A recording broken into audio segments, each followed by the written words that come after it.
হরে কৃষ্ণ। পরম সত্য কথা চ্যানেলে আমি আপনাদের স্বাগতম জানাই। আজকে আমি আপনাদের কাছে শোনাতে চলেছি শ্রীকৃষ্ণ পরমেশ্বর। প্রশ্ন ও তার উত্তর। প্রশ্ন: জীবই ঈশ্বর, এছাড়া ঈশ্বর নেই, এই কথার তাৎপর্য কি? এর উত্তরে বলতে হয়, এটি বাজে কথা। বিশ্বব্রহ্মাণ্ডে অগণিত অসংখ্য জীব রয়েছে, আর সবাই ঈশ্বর। এই রকম উৎপাতমূলক ধারণা অশাস্ত্রীয় এবং বিশৃঙ্খলা ছাড়া কিছুই নয়। শাস্ত্রে বলা হয়েছে, একলা ঈশ্বর কৃষ্ণ, আর সব ভৃত। একমাত্র শ্রীকৃষ্ণই হচ্ছেন পরম ঈশ্বর এবং অন্য সকলেই হচ্ছে তার সেবক মাত্র।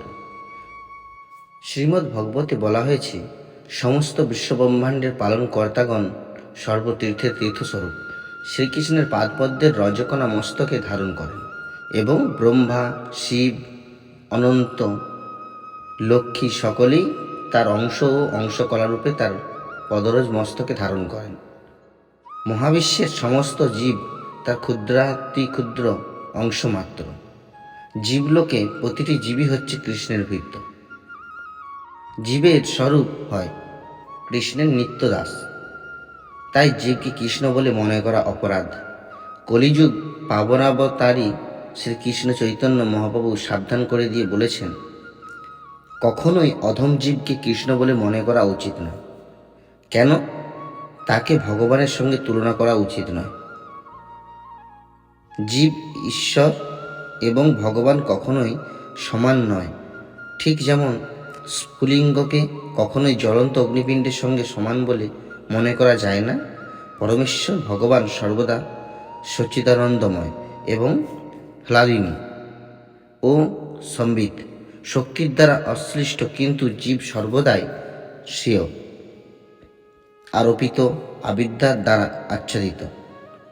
তাই সে সর্বপ্রকার ক্লেশের আকর। প্রসঙ্গক্রমে শ্রীল ভক্তি বেদান্ত স্বামী প্রভুপাদ উল্লেখ করেছেন, মায়াবাদী সন্ন্যাসীর পরস্পরকে নারায়ণ জ্ঞানে ওং নমঃ নারায়ণ বলে সম্ভাষণ করলেও মন্দিরে গিয়ে শ্রী নারায়ণকে প্রণতি নিবেদন করে না। এটি অত্যন্ত নিন্দনীয় আচরণ।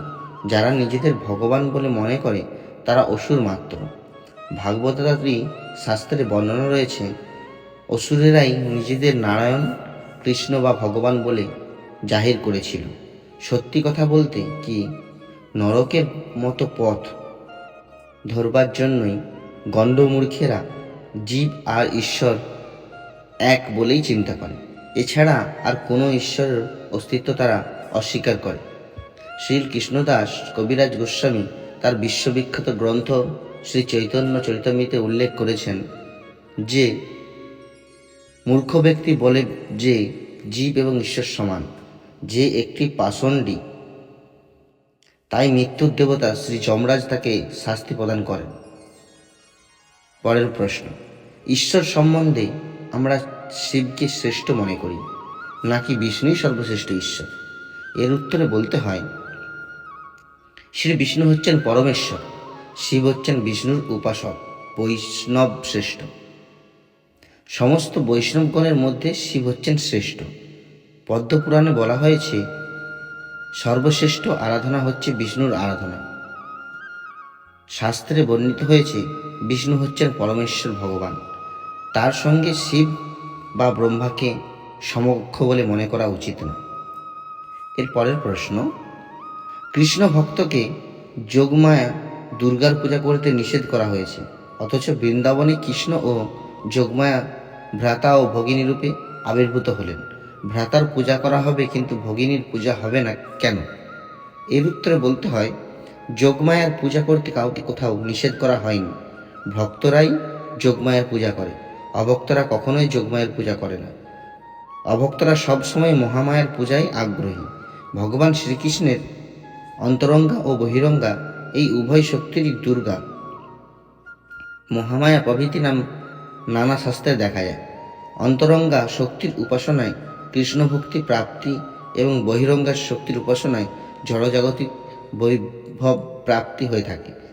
যিনি যা কামনা করবেন তার সেই শক্তির উপাসনা করা হয়। ধন দাও, যশ দাও, পুত্র দাও, সরকারি চাকুরি দাও, সুন্দরী স্ত্রী দাও, ডিগ্রি পাস, জমি জমা ভোগ, রাজত্ব, মন্ত্রিত্ব, এই রকম কিছু বাসনা নিয়ে দুর্গাপূজা করলে তিনি বহিরঙ্গা মহামায়া রূপে মনোবাসনা পূর্ণ করেন। শ্রীকৃষ্ণ পাদপদ্মের সেবায় উন্মুখী হলে যে শক্তি সহায়তা করেন সেই শক্তি যোগমায়া, আর কৃষ্ণ বহির্মুখ হলে যে শক্তি জড়জাগতিক ভোগ্যবস্তু দিয়ে কৃষ্ণ থেকে ভুলিয়ে রাখতে সহায়তা করেন সেই শক্তি মহামায়া। কাত্যায়নী দুর্গারই অন্য নাম। শ্রী বৃন্দাবনের গোপ বালিকাগণ যে কাত্যায়নী দেবীর আরাধনা করেছিলেন, সেই ক্ষেত্রে তাদের আরাধনার একমাত্র উদ্দেশ্য ছিল শ্রীকৃষ্ণকে প্রতিরূপে লাভ করা। অত্যন্ত সম্মানীয় মহাপ্রজ্ঞাবতী বৃন্দাদেবীর নির্দেশে গোপ বালিকারা নন্দনন্দন শ্রীকৃষ্ণকে প্রতিরূপে লাভ করবার আশায় কাত্যায়নী পূজা করেছিলেন। শ্রীকৃষ্ণ হচ্ছেন পরমেশ্বর ভগবান স্বয়ং। তিনি সচিদানন্দময় পুরুষ। গোপকুমারীগণ কোনো বদ্ধজীবকে প্রতিরূপে পাওয়ার জন্য কাত্যায়নী ব্রত করেননি, সেই কাত্যায়নী যোগমায়া। কিন্তু অভক্তরা অর্থাৎ কৃষ্ণ বহির্মুখ ব্যক্তিরা জড়জাগতিক সম্পদ উপভোগের উদ্দেশ্যে দুর্গাপূজা করে। সেই দুর্গা হচ্ছেন মহামায়া। মহামায়ার দেওয়া সম্পদ পরিণামে দুঃখই দান করে। জড়জাগতিক ভোগবাসনার জন্য এই জড়জগৎ থেকে জীব কখনোই স্বস্তি লাভ করতে পারে না, মৃত্যুময় ভবচক্র থেকে মুক্তি পেতে পারে না। তাকে জন্ম মৃত্যুর চক্রে জন্ম জন্মান্তর ধরে এই দুঃখময় জড়জগতে বদ্ধ হয়ে থাকতে হয়। কেউ যদি কৃষ্ণ ভক্তি আকাঙ্ক্ষী হন, তবে কৃষ্ণের পদপদ্মে শরণাগত হয়ে এই মহামায়ের দুঃখ ও উদ্বেগপূর্ণ জড়জগৎ থেকে নিষ্কৃতি পেতে পারবেন। এই কথা পরমেশ্বর ভগবান শ্রীকৃষ্ণ উল্লেখ করেছেন। আমার এই দৈবী মায়া ত্রিগুণাত্মিকা এবং তাকে কেউই সহজে অতিক্রম করতে পারে না। কিন্তু যারা আমাতে প্রপত্তি করে তারাই এই মায়া উত্তীর্ণ হতে পারে। কিন্তু জগতের অসুর প্রকৃতির মানুষেরা দুর্গা বা কালীকে পরম আরাধ্যরূপে গ্রহণ করে এবং শ্রীকৃষ্ণকে ঐতিহাসিক পুরুষ রূপে কল্পনা করে। আবার অনেকে মনে করে কালী পূজা, দুর্গা পূজা আর কৃষ্ণ পূজা একই কথা। এই ধরনের লোকেরা মায়াপ্রভূত জ্ঞানা মহামায়া তাদের জ্ঞান বুদ্ধি অপহরণ করেছেন, কারণ তারা কৃষ্ণের চরণে অপরাধী। কিন্তু কেউ যদি কৃষ্ণ পূজা করে তবে তার প্রতি সমস্ত দেবদেবী প্রসন্ন হন বলে শাস্ত্রে উল্লেখ রয়েছে। কৃষ্ণ ভক্তি আছে যার সর্বদেব বন্ধু তার। জড়জগতে মহামায়া দুর্গাদেবী হচ্ছেন চিৎ জগতের যোগমায়ার ছায়া স্বরূপিণী। শ্রী ব্রহ্মা পরমেশ্বর ভগবান শ্রীকৃষ্ণের স্তুতি করেছেন। ভগবানের স্বরূপ শক্তি বা চিৎ শক্তির ছায়া স্বরূপা, জড়জগতের সৃষ্টি স্থিতি প্রলয় সাধনকারিণী মায়াশক্তি ভুবন পূজিতা দুর্গা। তিনি যার ইচ্ছানুরূপ চেষ্টা করেন সেই আদিপুরুষ গোবিন্দকে আমি ভজনা করি। পরের প্রশ্ন, পরমেশ্বর ভগবান কি? তিনি কেমন দেখতে? তিনি কোথায় থাকেন? সেই ধাম দেখতে কেমন? সেখানে কোনো মানুষ যেতে পারবে কি? জীবনে মানুষের পক্ষে কি ঈশ্বর দর্শন সম্ভব? এর উত্তরে বলতে হয়, শ্রী ব্রহ্ম সংহিতায় শাস্ত্রে শ্রী ব্রহ্মার ভগবত স্তুতিতে অত্যন্ত সুন্দরভাবে বলা হয়েছে, ব্রজেন্দ্রনন্দন শ্রীকৃষ্ণই পরমেশ্বর ভগবান। তিনি সৎ, চিৎ ও আনন্দময় পুরুষ। তিনি সর্ব ইন্দ্রিয়ের দ্বারা একমাত্র সেব্য প্রভু। তিনি সব কিছুর মূল রূপ, অনাদিরও আদি। তিনি সমস্ত কারণের পরম কারণ। তাকে দেখতে পরম সুন্দর। তিনি বেণুবাদন করতে থাকেন। তার দুই নয়ন পদ্ম পাপড়ির ন্যায় বিকশিত। তার মস্তকে ময়ূরের পুচ্ছ শোভিত। জলভরা নীল মেঘের মতো তার অঙ্গকান্তি। তিনি কোটি কোটি কন্দর্পের অত্যন্ত কমনীয় রূপ অপেক্ষাও বিশেষ রূপে শোভাযুক্ত। সেই আদিপুরুষ শ্রী গোবিন্দকে আমি ভজনা করি। আরও বর্ণনা রয়েছে, দোলায়িত ময়ূরপুচ্ছ শোভিত বনমালা তার গলদেশে। তার দুই হাতে বংশী ওর রত্নাঙ্গদ। তিনি সর্বদা প্রণয় কেলিকলা বিলাসে সুনিপুত। অত্যন্ত ললিত ত্রিভঙ্গ ভঙ্গিতে তিনি দণ্ডায়মান হন। তিনি মনোহর শ্যামসুন্দর রূপে নিয়ত প্রকাশমান। সেই আদিপুরুষ গোবিন্দকে আমি ভজনা করি। তিনি থাকেন শ্রী গোলক বৃন্দাবনে।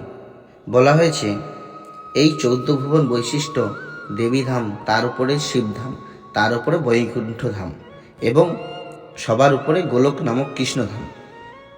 সেই সমস্ত ধামে বিভিন্ন প্রভাবসমূহ যিনি বিধান করেছেন, সে আদিপুরুষ গোবিন্দকে আমি ভজনা করি।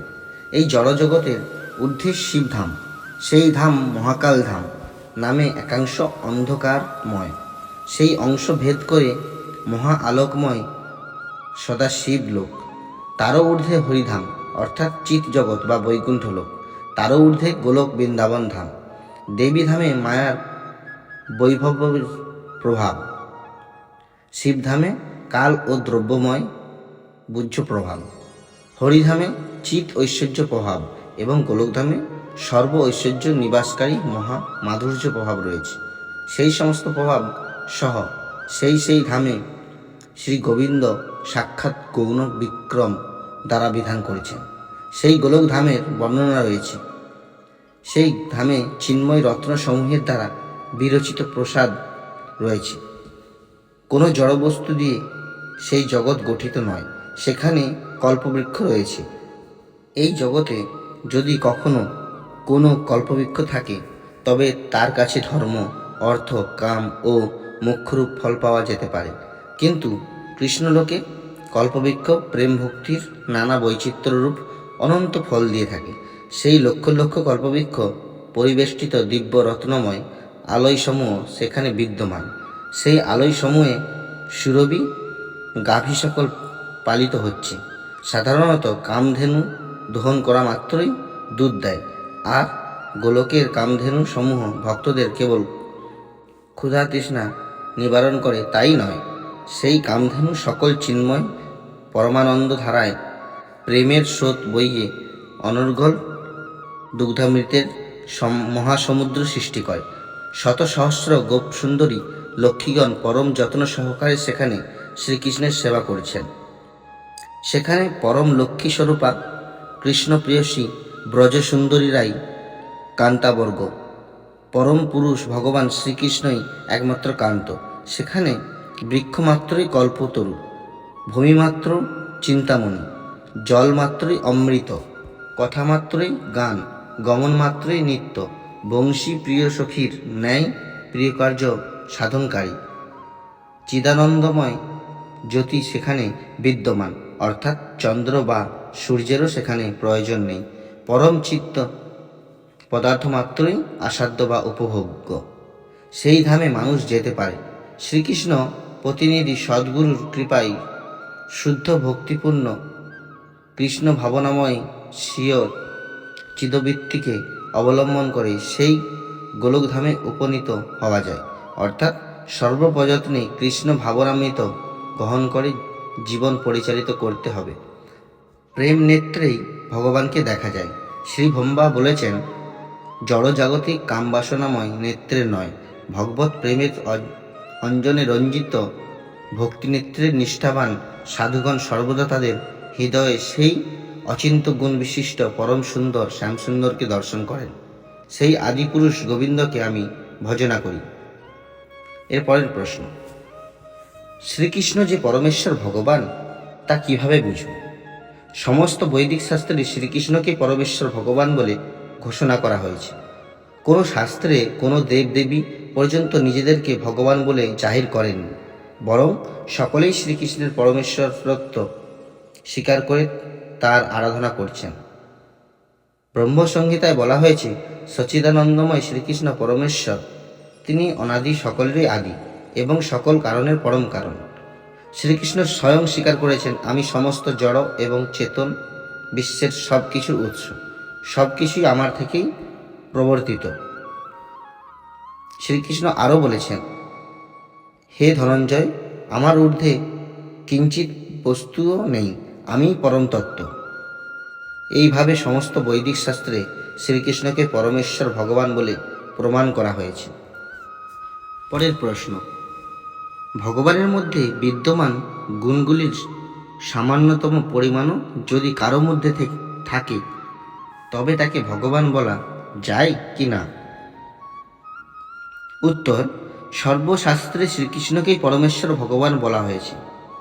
কৃষ্ণস্থ ভগবান স্বয়ং। তিনি একটি বিশাল পর্বত তুলে করে আঙুলে 7 দিন ধরে রেখেছিলেন। যদি কেউ একদলা কাদামাটিতে আঙুল ঢুকিয়ে উপরে তুলে ধরে রাখে তবে তাকে নিশ্চয়ই ভগবান বলা যায় না। ভগবান শ্রীকৃষ্ণ বাঁশি বাজিয়ে সারা ব্রহ্মাণ্ড মোহিত করেছিলেন। তাই কেউ যদি যাত্রার আসরে বাঁশি বাজিয়ে আসর মাতিয়ে দেয় তাহলে সে ভগবান বলে নিশ্চয় গণ্য হয় না। গোপগৃহে ননি চুরি করে ভগবান ননিচোরা রূপে অর্চিত হতে পারেন। তাই বলে কোনো বেড়াল যদি ননি চুরি করে তবে সেও ভগবানের মতো অর্চিত হবে এমন কখনো নয়।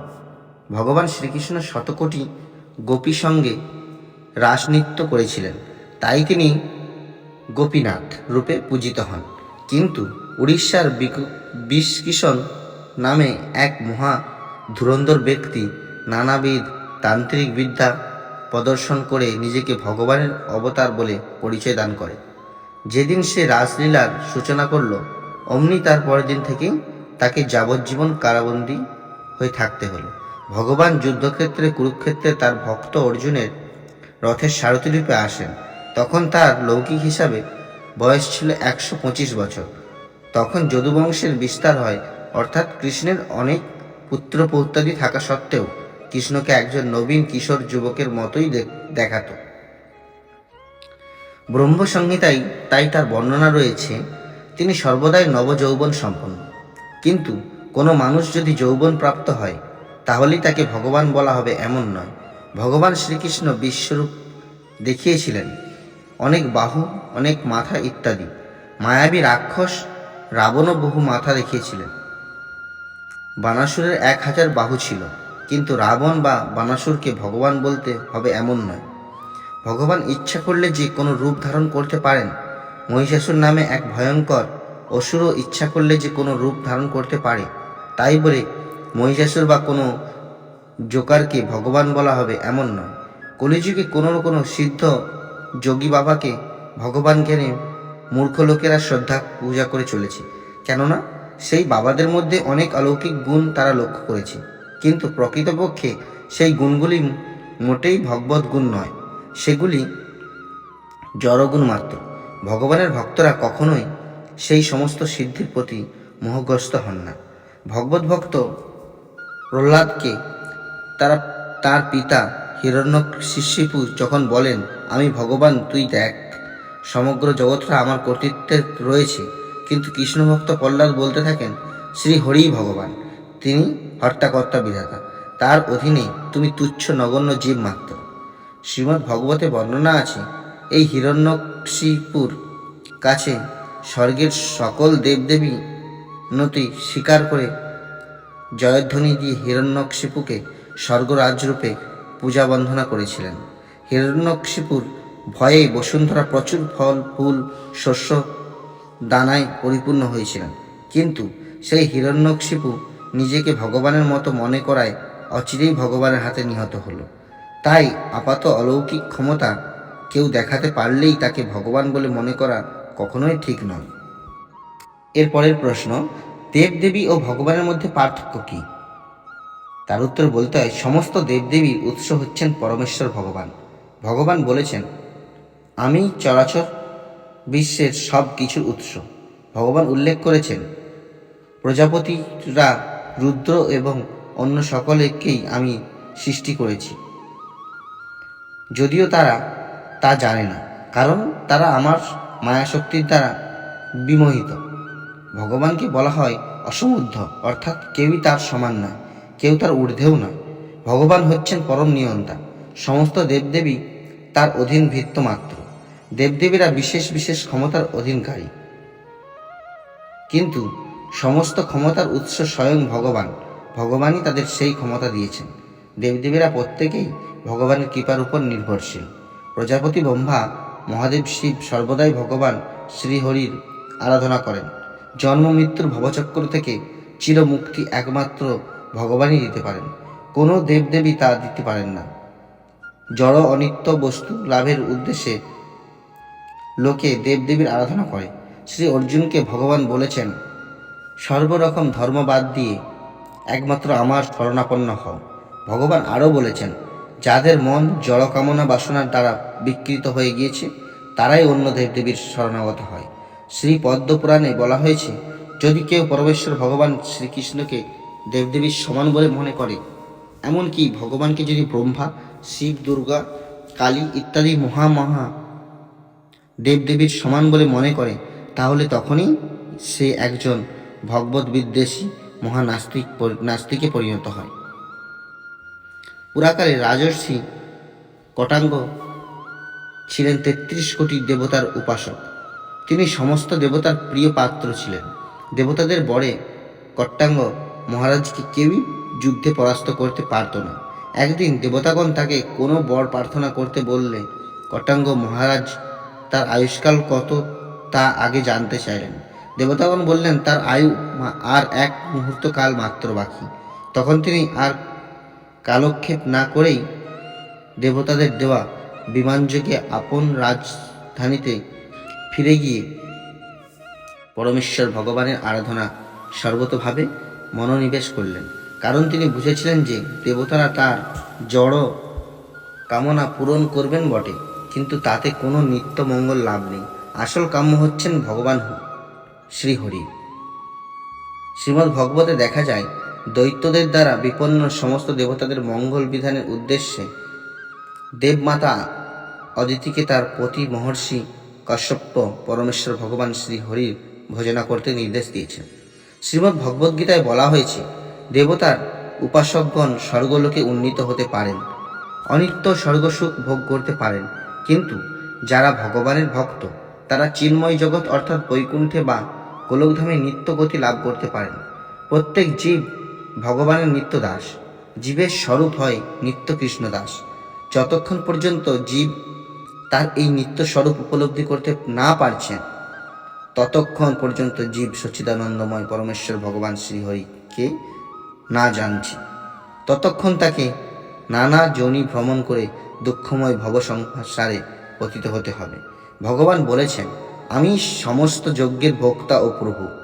যারা আমার চিন্ময় স্বরূপ জানে না, তারা পুনঃ পুনঃ সংসার সমুদ্রে অধপতিত হয়।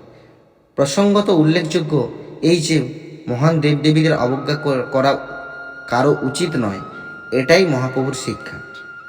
যথা অন্য দেব অন্য শাস্ত্র নিন্দা না করিবে, পরমারাধ্য পরমেশ্বর ভগবানের দাস দাসী হিসেবে তাদের শ্রদ্ধা করা উচিত। ব্রহ্মা শিবাদি পরম বৈষ্ণবদের চরণে অপরাধ করলে হরিভক্তি নষ্ট হয়, কারণ তারা সর্বদা শ্রীহরি আরাধনায় ব্যাপৃত। সর্বব্যাপী সর্বান্তর্যামী পরমেশ্বর ভগবানকে প্রতিনিয়ত কায়মনোবাক্যে আরাধনা করাই ভক্তের লক্ষণ। এর পরের প্রশ্ন, বৈষ্ণবগণ দেবদেবীর প্রসাদ গ্রহণ করেন না কেন? এর উত্তরে বলতে হয়, মহান বৈষ্ণব শ্রীল সচ্চিদানন্দ ভক্তিবিনোদ ঠাকুর রচিত জৈব ধর্ম গ্রন্থে এই সম্পর্কে পরিষ্কার কথা উল্লেখ রয়েছে। বৈষ্ণবগণ অপর দেবদেবীর প্রসাদে অশ্রদ্ধা করেন না। শ্রীকৃষ্ণ একমাত্র পরমেশ্বর, অন্যান্য দেবদেবী তাহার অধিকৃত ভক্ত। ভক্ত প্রসাদে শ্রদ্ধা ব্যতীত বৈষ্ণবের অশ্রদ্ধা নাই। ভক্ত প্রসাদ গ্রহণে শুদ্ধ ভক্তি লাভ হয়। ভক্তদিগের পদরজ, ভক্তদিগের চরণামিত ও ভক্তদিগের অধরামিত, এই 3টি পরম উপাদেয় বস্তু।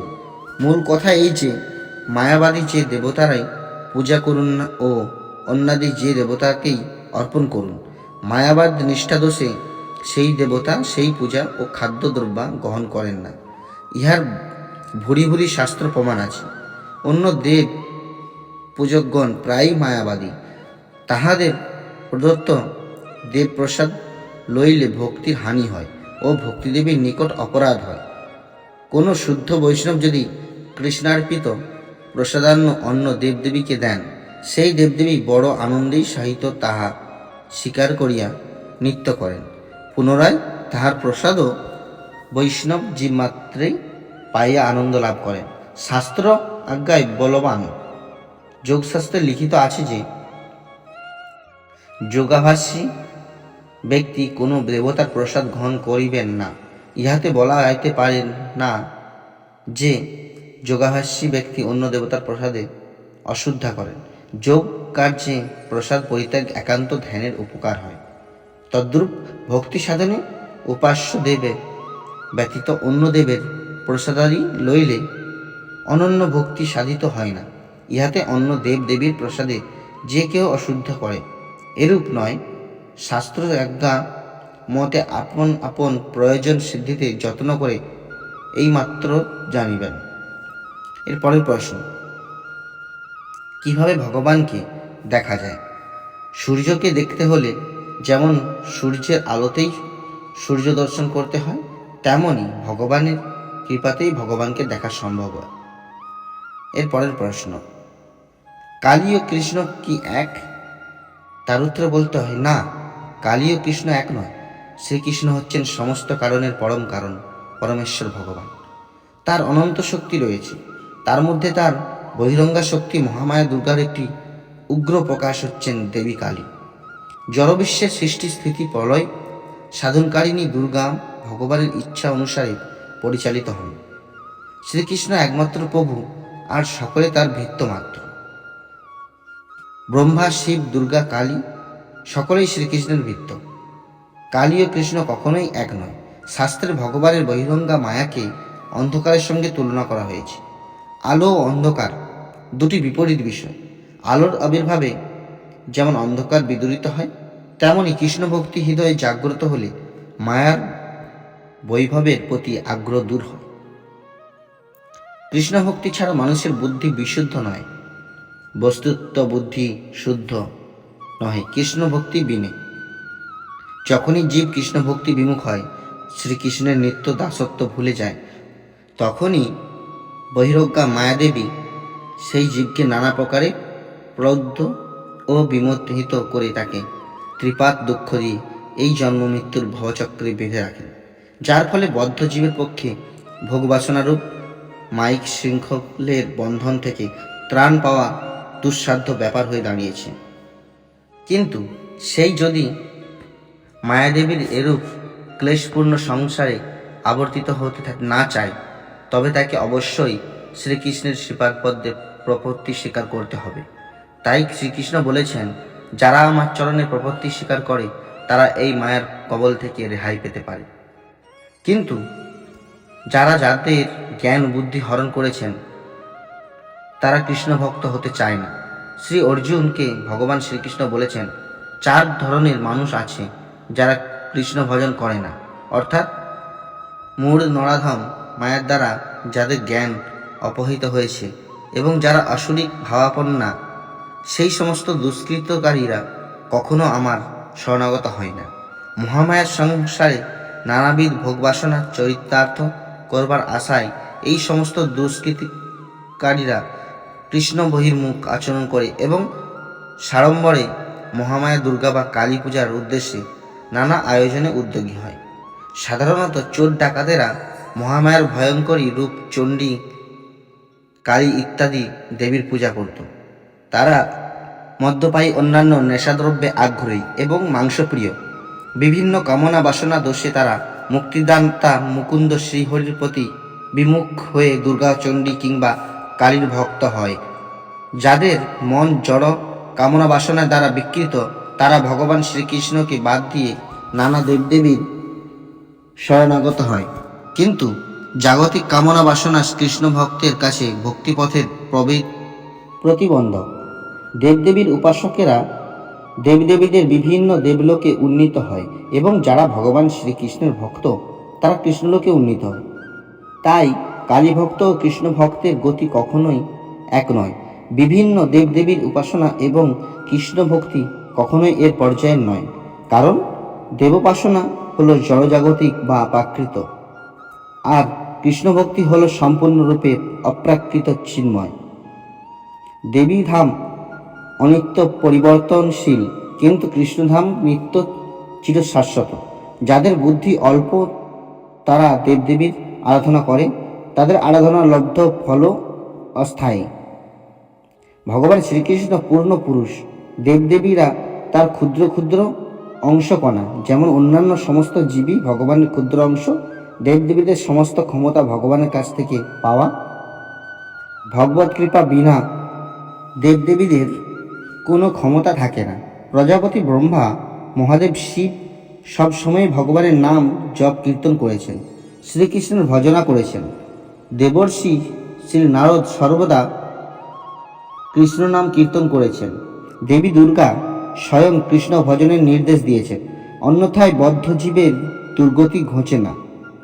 মায়াবাদীরা জগতে অপপ্রচার করে বেড়াচ্ছে যে জীবী শিবকালী ও কৃষ্ণ এক, ভগবান এবং সব দেবদেবী এক, অর্থাৎ সবই ভগবান। প্রকৃতপক্ষে এই কথাগুলি অপরাধমূলক এবং নাস্তিক ভোগীদেরই কথা। অনেকে আবার যুক্তি খাড়া করে যে শ্রীকৃষ্ণ কালীরূপে লীলা করেছিলেন। কথাটি ঠিক যে শ্রীকৃষ্ণ কালীরূপে লীলাবিলাস করেছিলেন। কৃষ্ণ বহির্মুখ ব্যক্তিদের বিমোহিত করবার জন্য শ্রীকৃষ্ণ বিভিন্ন রূপ ধারণ করতে পারেন, কিন্তু তিনি কালী নন। শ্রীকৃষ্ণ বিভিন্ন অবতারে মৎস্য, কুর্ম কিংবা শূকর ইত্যাদি রূপ ধারণ করতে পারেন। তাই বলে বিশেষ মৎস্য কুর্মাদিকে ভগবান শ্রীকৃষ্ণ বলে মনে করাটা নির্বুদ্ধিতা।